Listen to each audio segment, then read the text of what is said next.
Hello, this is Cuckoo, and this is the Octatrack, and obviously some stuff. I want to show you today how to set it up to do Loopbox style jamming, and there are a few steps you need to understand, and some insights of how the memory works and stuff to set it up in a safe way. But once you set it up, it's a lot of fun to just get going with jamming and stuff. So okay, let's get started. Okay, so let's just go. There's a lot of stuff to cover, so I'm going to try and be, precise, and it's probably going to fail, but let's get going. So, function and project, it's going to bring up this menu. I'm going to head over down here to change the top thing, and I'm going to say create empty project. And it's creating an empty project with a name, I think, based on today's date. So I'm going to call it loop.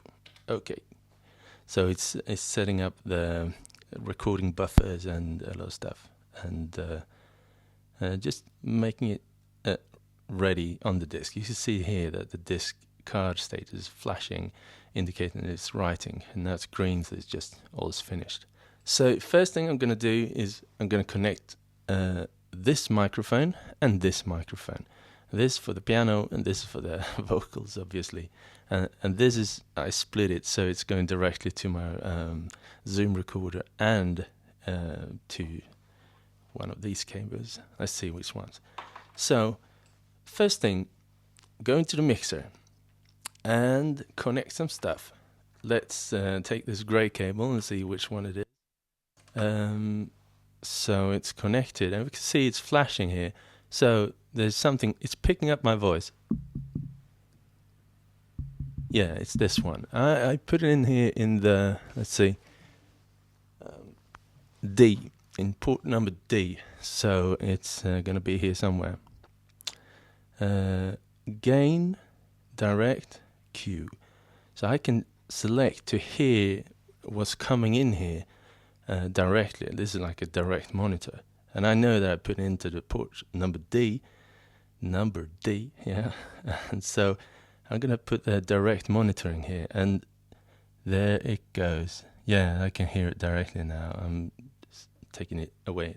So now I'm just going to take away the Zoom recorder signals. And direct monitor. And as you can hear, you could hear it only in the right ear right now. So why is that? Because the direct monitor only works in stereo. So I can't change the direct monitor to work in mono. So C and D are a stereo pair, right and left, and A and B is also a stereo pair. So what I'm going to do, instead of listening to it in right and left, because I want two microphones in there, but I want to listen to them both in mono. So I'm going to turn down the direct monitoring again. This is just a good test to see if it works. And there we go. So I'm back on the Zoom recorder. So what I'm going to do now, this is a confirmation it works. I'm going to set up one channel to be my listening channel. It's just a channel that's always constantly on and pushing all the sound sources in mono or stereo or whatever it is. And I will do that on channel 7. So exit this menu, go to 7, and I don't double tap. I double tap this one, the playback, to brought up the same thing. Well, double tapping it, you can actually select what kind of machine you want there. But if you're in this list, you need to exit the list and press left. So I want, let's see, pick up neighbor through flex static. I want a through. So this is something that's just taking the sound sources and playing them, and then you can apply filters and stuff if you want to. So now it's a through. Press this again, and as you can see there, in A and B, in C and D. and I want to hear source D that I just plugged in. So I'm gonna do like that, and the only way to hear it is for this channel to actually play. And a quick way to play this channel, like this track number 7, is to press and hold and press play. So now you can hear both the Zoom recorder and the direct signal here. I'm going to turn off the Zoom recorder. So when it says C and D, it means right and left. But if we keep going here, and if it says C plus D, it's going to put both of them in mono. Or if it says only D, it's going to put only the D one in mono. But I know that I'm going to use both of them, so I'm going to go for C plus D. And right now I can monitor the levels. So if I go back to the mixer, and perhaps I gained this signal a little bit because I thought it was perhaps a little bit too weak there. So around there, 30 plus 30. Yeah, okay. So it's right there. No direct monitoring because it will mess up with the right and left, and I can't make them in mono. Otherwise, I'd be happy to use it in mono if the function were there. But right now, I'm setting up one channel dedicated for listening. And then I also want to hook up this one, and it should just probably work. Let's see. Yeah.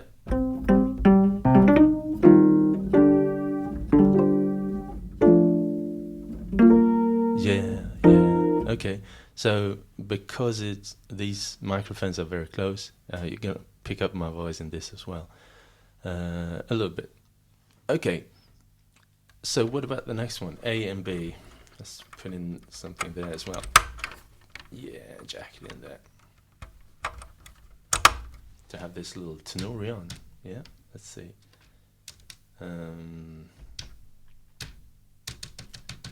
I could see here that indication of other things going on. And okay, let's bring it in. A and B.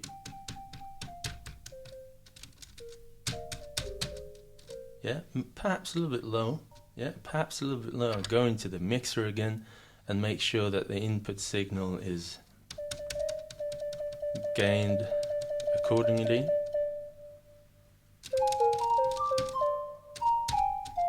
Yeah, okay. And then, okay, we've got to set up. Okay, so far, if I now stop this, if I double tap the stop button, it's going to stop all the channels, and then we can't hear the input. And I play it like that again, start it again. This could be a good and a bad thing. You know, sometimes you want to mute incoming signals and focus on other things, and then you want to just hear what you're doing again with the microphones. It could be useful, and sometimes you would like it on the direct monitoring, but I'm gonna go for the, even though you can't hear it, you can still record it. So this is purely for listening right now. Okay, so what if I want to record something? Let's record something on track number 1. We've got 2 record buttons. One is to actually start a recording, and the second one is for stopping and playing. It has some double functionality. So I'm going to set up channel number 1 to sample from input C, which is this microphone. Function and record. It's going to bring up this recording setup page, and the other one has some setups stuff as well. So this one, I want to record from channel C. So in A and B, it's going to be turned off. In C and D, it's going to be only C. and recording length is going to be set to maximum. Trig, this is a tricky one. I like it to be 1-2, because if it's set to 1-2, then I can press it to record, and when I press it again, it sets the length of the recording and continues to record until I press this button. I'm going to show you in a little bit. If we go to the other page now, I would like this to be quantized. You can quantize recording. I'm going to set it to off, and you can quantize playback. Oh, yeah. So I'm going to set quantize playback to pattern length. Okay, so what I need to do in order to create a track that loops is to double tap like this, track number 1, and set it to a pickup machine. And a pickup machine is the Loopbox. So now it's got a pickup machine assigned to it. We set up the recording settings, and if I press this one now, it's going to start behaving like a Loopbox. So, oh, this is very, very loud. Could you hear that? It's not at all the level that we're hearing. So how do you fix that? Well, we could go in here and go into the mixer and see. First of all, I could see that it's a bit loud. It's getting red here. And a way to check the volume, so the volume is the right volume that gets recorded, is to turn on the direct monitoring here and see how high it goes. Sorry, there.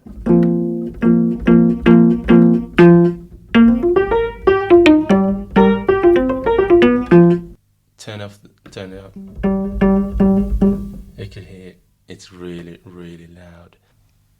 Okay, so you could hear that it was awfully loud, and when we're checking the levels here, we could see that it is awfully loud. And the monitoring it probably played a trick on us. So if I go in here into the mixer and then I tune it down again, the gain down, and then I go to this listening channel and I turn off the volume of this to maximum.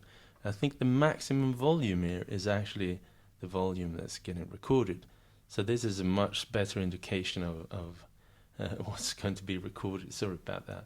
So going to the mixer again now. Hello. Perhaps this is a nice one. Mine is 20.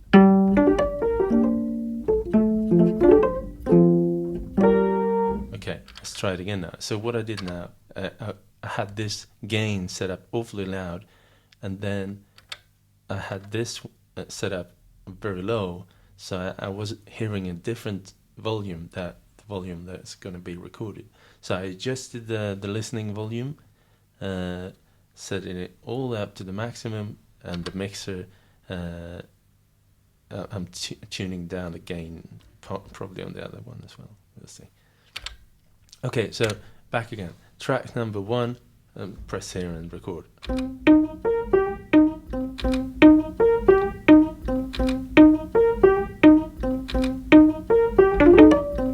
So there you go. It's a simple loop. Now, since we did this, we set it to the trig 1-2. It's going to behave like this. When I press it first, it will start recording. 1, 2, 3, 4. When I press it again, it will continue recording, but also setting the length there. 1, 2, so 3, it's still recording, and it's going to overdump. It will continue recording. And now, if I press the length this one there instead, so it's still recording. Now it's going to continue playing. It will continue recording. And now, if I also press the was that is the fault? You know, press it once to start recording. Press it again to to set the length but keep recording. This is to avoid a click sound at the length. If you do this, you started with this one and then press this one to set the length. This one and then press this one to set the length. This one and then we're gonna probably hear a click, especially if there is a tone ringing, like oh sorry.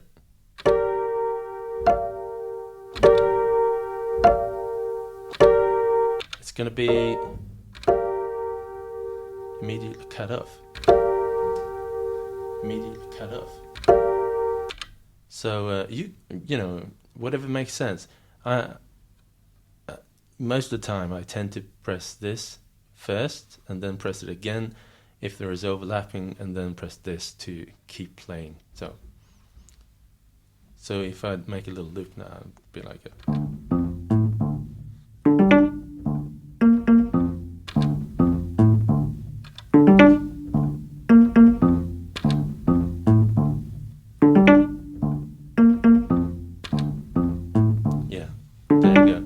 now, if we would like these to be synchronized, we're gonna set up a second one now with this microphone. So this is piano.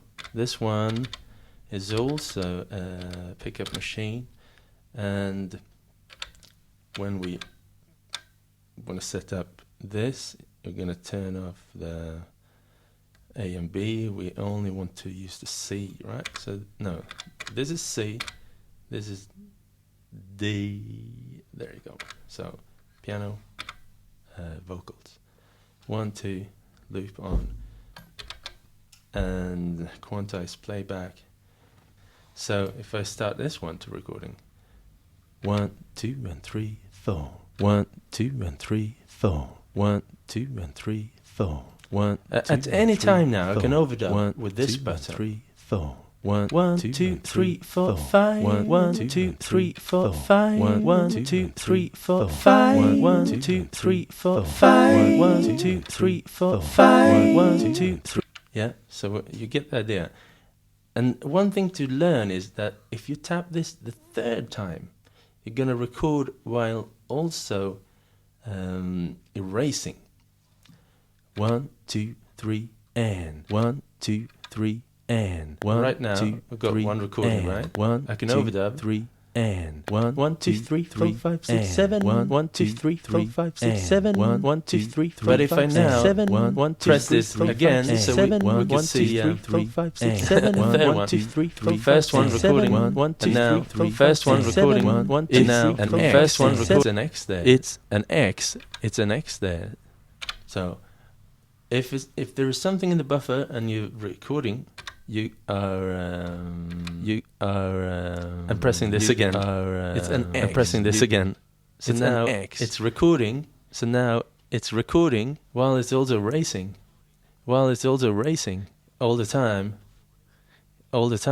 Yeah, and playing back the last recording. Yeah, and playing back the last recording, erasing at the same time. Erasing at the same time. So it's like a very long. Echo. And if I press this, it's playing. This, I press this, and this again is a plus X, this, and this again is a plus X, and this again is a. You get the idea after some experimenting, I think. Okay, let's keep focused. So we got this one and this one. If I just make something on this, like a piano, and then have this follow. Let's see if they follow each other correctly, or if we need to set something up. So press this, and let's see.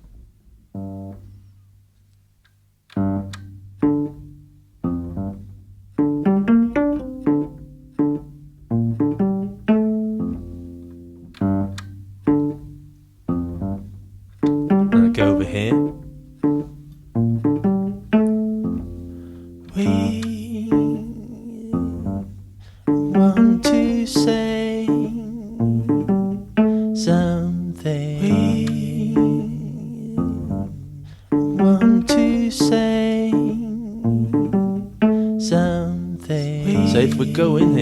as this is playing, we could see want to say the play head. Something.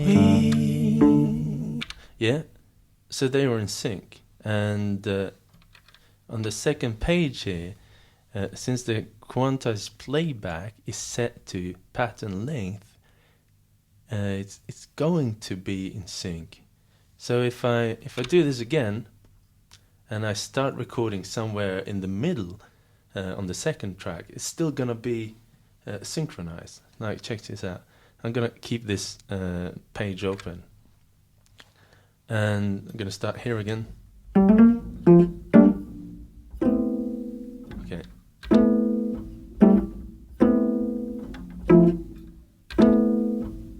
So this is one, second one.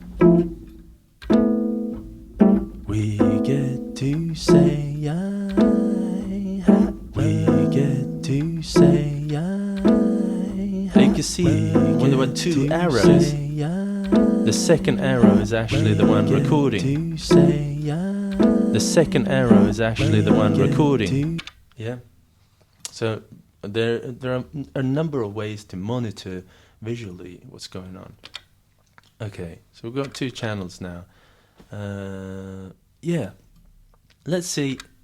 What if I want to set up one length with the piano and then a double the length with the vocals? You got this little factor here, X. When it's set to X1, it's going to be the default, like the default length. But if the vocal track is set to X2, it's going to be twice as long. And now let's try this again. So I'm going to do this and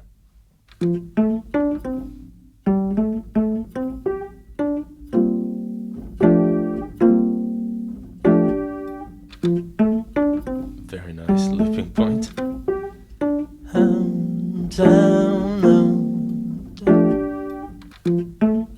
We gotta send it.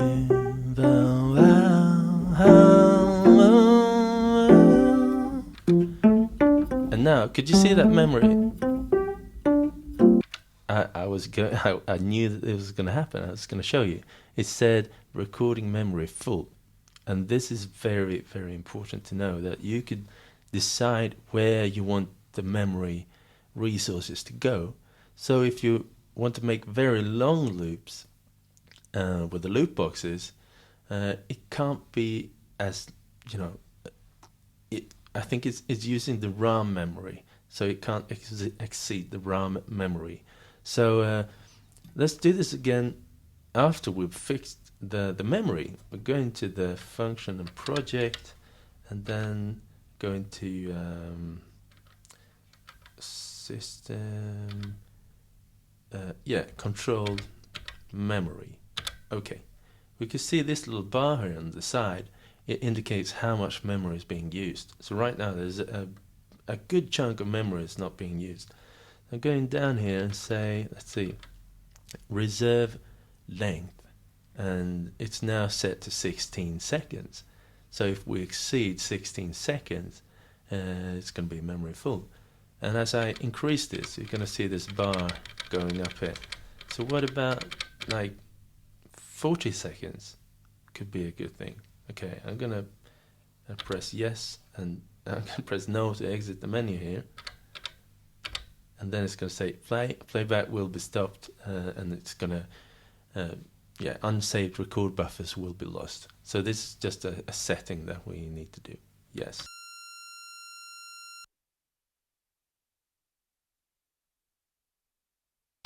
And we're back.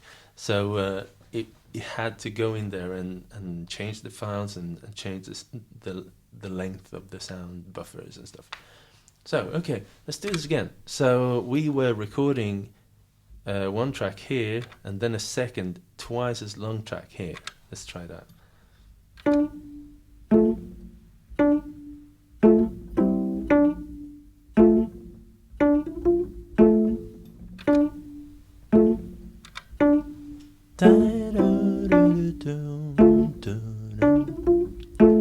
I went to the club.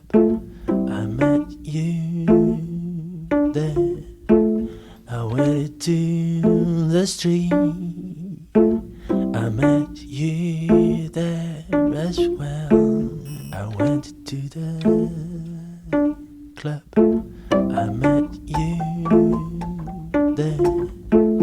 I went to the street. I met you there as well. I went to the so there you go. Club. So I met you there. And if I stop this one and play it again, it's still in sync. It's because this one is the master and this one is following. And this is a good thing to know, that the first track you record is acting as the master, and the second and third and so forth, they're slaves to the first one. So yeah, if this is playing and it's the master, you can see this indicated by this, the top little 2 pixels and the street. This is very good. I met you. Okay, like now we've got two tracks that we record on the fly, and the tempo, you can see the tempo being adjusted on the fly. This was adjusted to 140 BPM. So what about bringing in a sample from that we already have, like a loop? I'm gonna put it here. Let's see, static. I'm gonna make this a flex track. I'm gonna press right and yeah, 5. Yes, okay. I'm gonna press yes and go in here on my disk and load a little recording into this.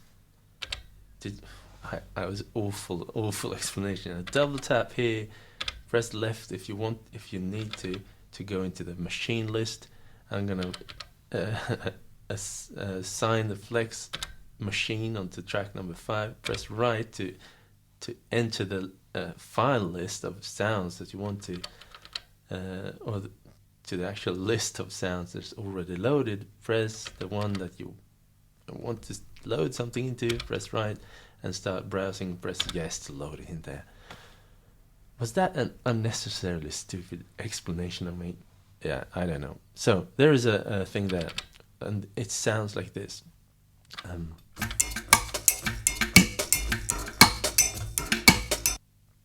Okay, so there's a drum loop with a sort of an offbeat. But yeah, cool. So if this was playing now, and this as well, I met you there. How do I get the timeline to start in sync? You know, this is not.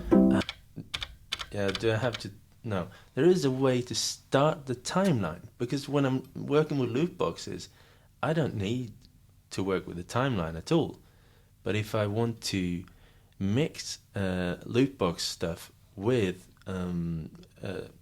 tracks that I want to load in, then I need to sync up the timeline with the tempo is already synced, but the timeline needs to start exactly when it has to start. So then I have to just press this. You know, if it's playing and I know which one I'm going to sync to, I'm going to sync to this and press this track and tempo, and when it's sync pick up 1, and I can press play here, and then it starts when it's ready. And now we could trigger in this.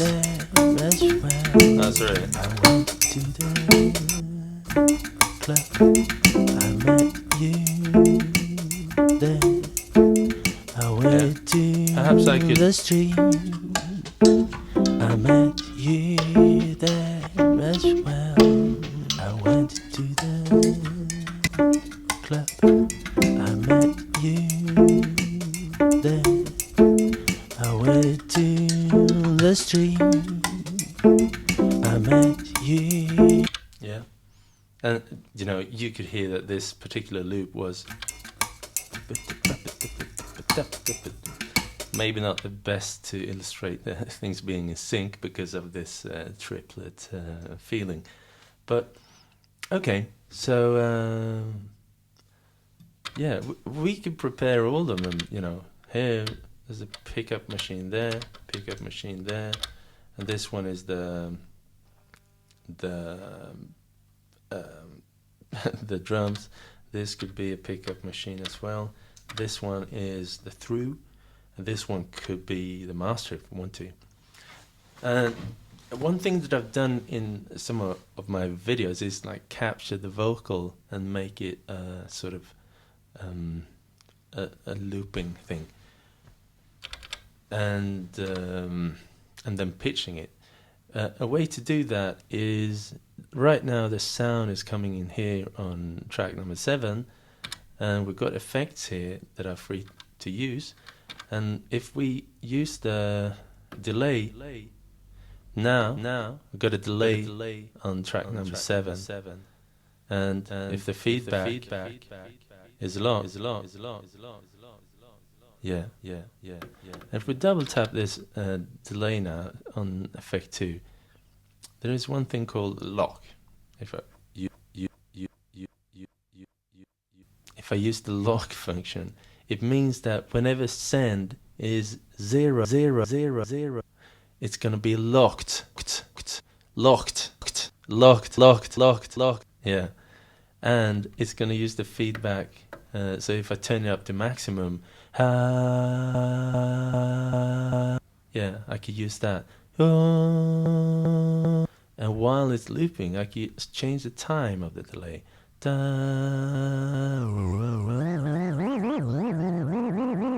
Yeah, it could be a fun thing. And for instance, I could make an effect. Let's put it here somewhere, and say that when this effect is active, it's changing the time. Okay, so I press and hold it and change. I want to make it faster. Okay, like that. So it is.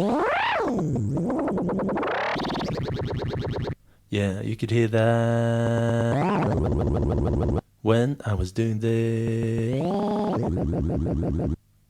And there is another way to trigger this send thing. It's by pressing function and down. Then we could select different input modes. This keyboard can mean different things. So I could go here and do, let's see, delay control. It's in the bottom. And right now, when the grid mode is off, these buttons 9 till 16 is going to be delay control, and they are track 1, 2, 3, 4, 5, 6, 7, 8. So we're going to do this on track number 7, and every track that is set up with this lock mode is now controllable by this. So if I just press the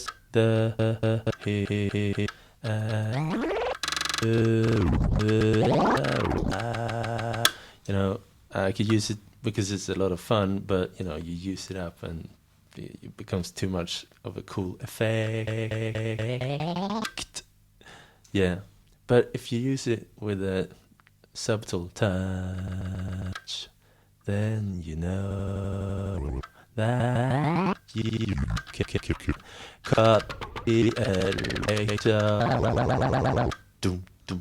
Yeah, you could create these things.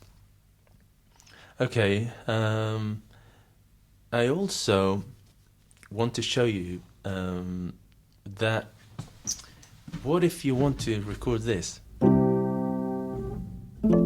with both of your hands? It's kind of difficult to press and, you know, be at two places at once. Then you could set it up by using a foot switch. Now, this is one of the few that I've got, and I like it because it's sturdy, it's physical, and you press it and you can really feel that you press it. But it's only got a USB output, so I need to convert it to MIDI. So how do I do that? Well, I got I've got a Kenton USB host to do that, but recently I got a new one, and the reason why I got a new one is because it can be powered by a USB power bank, like a mobile phone battery, a portable battery. So this Mode Machine's Cerebral USB, and it converts USB MIDI to MIDI out. It doesn't have MIDI in and out. And this is actually, there is a full Arduino inside it. So if you know stuff about Arduino, how to program them, you could actually reprogram this whole thing to communicate with USB devices stuff. But right now it's set up to do just MIDI, USB host MIDI, and input DC using this to power it. It makes it a really nice and portable USB MIDI host converter. So, sorry. And so I'm gonna put this in here. MIDI in. There it is. Okay. And I've set it. You need a few functions. You need basically these two buttons. This is note number 60, like a C. This is note number 64, I think, E. And then I figured out that this sync to tempo, sync the track to the tempo of the recording buffer could be a nice thing to have. So I put it on this one in the middle. So recording with this, and playing back with this, and then starting the timeline with this. So right now, yeah. So if I now instead of pressing this one to record something and then press it again, I could press this. So one, two, no, I couldn't. Let's see, why not? Okay, yeah. Actually, I set it up to communicate on MIDI channel number 9. And let's see here. I go into the project, go into MIDI channels, and the auto channel. Yeah, I don't know why, but I set it up to be 9 instead of 11. So now, when the auto channel, it's communicating on the auto channel, that way the active track will be controlled. So, yeah. 1, 2, 3, and 1, 2, 3, and 1, 2. And then I could start 1, 2, 3, and 1, yeah, 3. So it all works fine until I hit that, like 1, 2, 3, 4, 5, and 6, and 7, 8. 1, 2, 3, 4, 5. You know, the timeline hasn't started. 1, 2. If I press this one now, 5 and 6, and 7, it's waiting. 1, 2. So it's like a double functionality. It actually started. 1, 2, 3, 4, 5. Yeah. So, yeah, I put it here on the floor. I'll make a little jam, and as I'm now playing, I want you to notice what I'm doing. I'm going to record, and I'm also going to go into the effects and maybe change effects depending on what I want to achieve. I'm going to change the filters and so forth. Oh yeah, that's another thing. Let's hook up this one as well with MIDI to make it run in sync, because chances are, where is the cable? Chances are that you'd like to as you're recording stuff, also have other devices follow in sync. So right now this is in slave mode. It's listening for a MIDI clock, and it doesn't get it. So I'm going to go into function and project, and I'm going to go into MIDI sync. I'm going to send transpose board. Yeah, and I'm gonna send clock. And that's it. Let's see. 1, 2, 3. Yeah. 1, 2, 1, 2, 3, 4. Yeah. 1, 2, 3, 4, 5, 6, 7, 8. 1, 2, 3. Yeah. So now it's in sync. This is good. Okay. I feel like I've been a mess while I've been explaining this because, frankly, when I'm going into it, I notice things along the way. I'm not very structured, but I try to tackle things when they appear and then solve it as they become a necessity to solve it. And I hope that this chaotic way of explaining it has been helpful. If not, maybe I should make a better, more structured explanation. But I hope it's. I'm gonna make a little performance. I'm gonna try to make it nice, but you never know when you're improvising if it's gonna be nice or bad. Okay.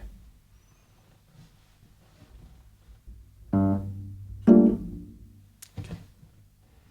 1, 2, 3.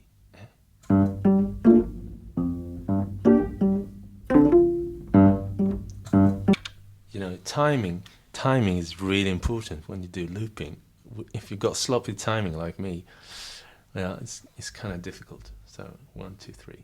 1, 2.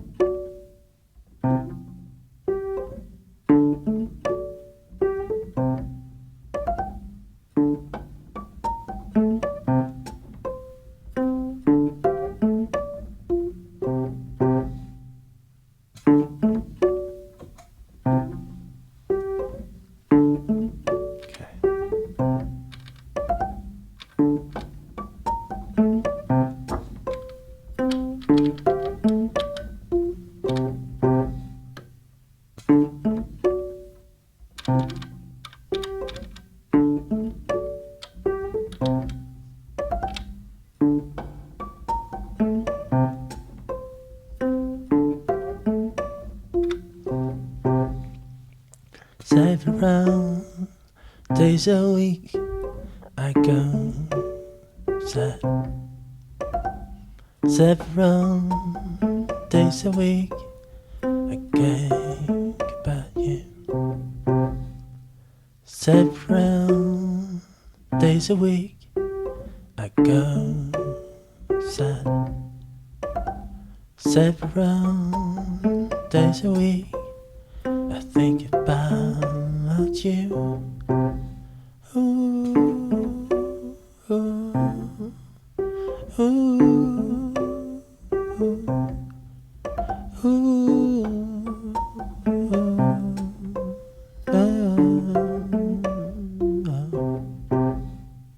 Several days a week I go sad.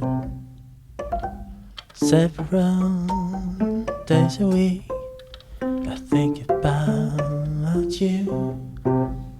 Ooh, ooh, ooh,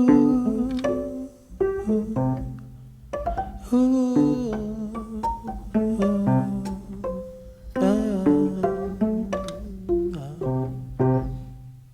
Several days a week I go sad. Several days a week I think about you. Ooh, ooh, ooh, ooh,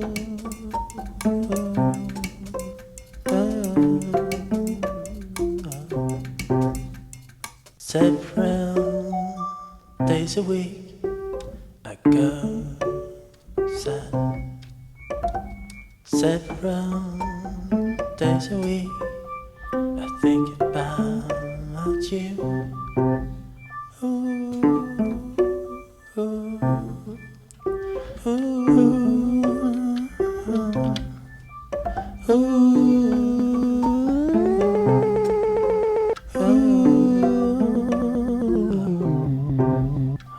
Several days a week I go sad.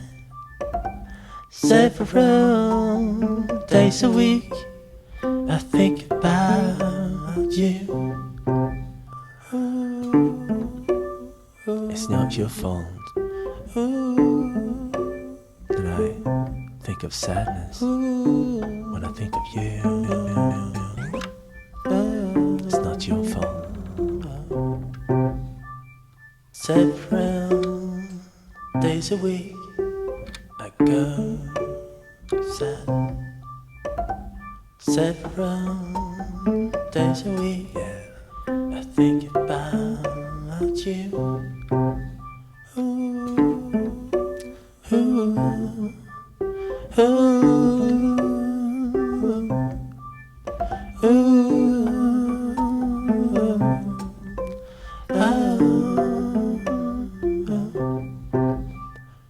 Several days a week I go sad.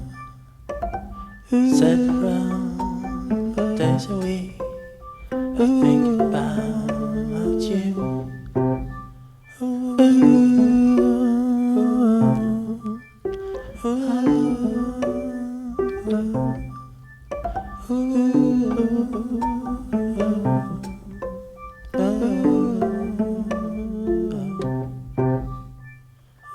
Several days a week I go sad. Several days a week I think about you. Ooh,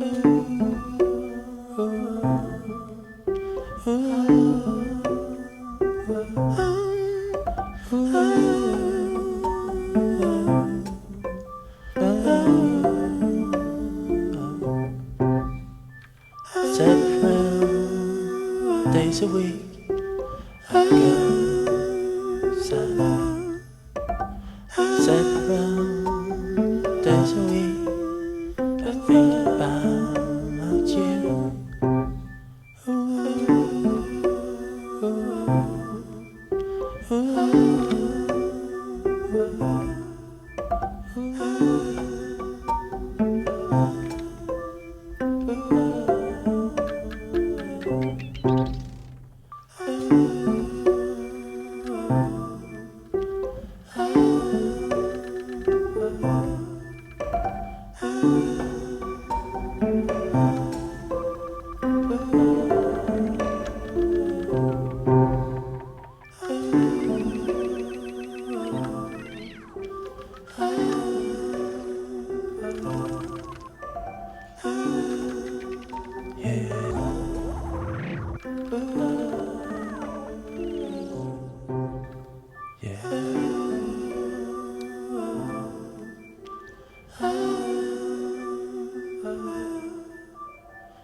Yeah, there you go. This is Cuckoo, and this is the Octatrack. I hope you learned something. I realised now that I was terribly chaotic and unstructured, but you've seen the steps, you've seen it all in context, and please, if there is some step that was totally fuzzy and you didn't really get it, you know, don't feel free to send me a little question in the comments, or go over to my Facebook page, like Cuckoo Music, and over and also if you think that this was really helpful, and you'd care to donate a few bucks every time I come out with such a video like this, I'd be really happy. It makes a big difference for me. Any penny counts, like $1 or $2 here and there. And suddenly, if many people do that, it makes it so much easier for me to find time to create more and better tutorials. So, yeah, thank you. This is Cuckoo. I hope you enjoyed some of this. And, yeah, stay cuckoo, everybody. Peace out.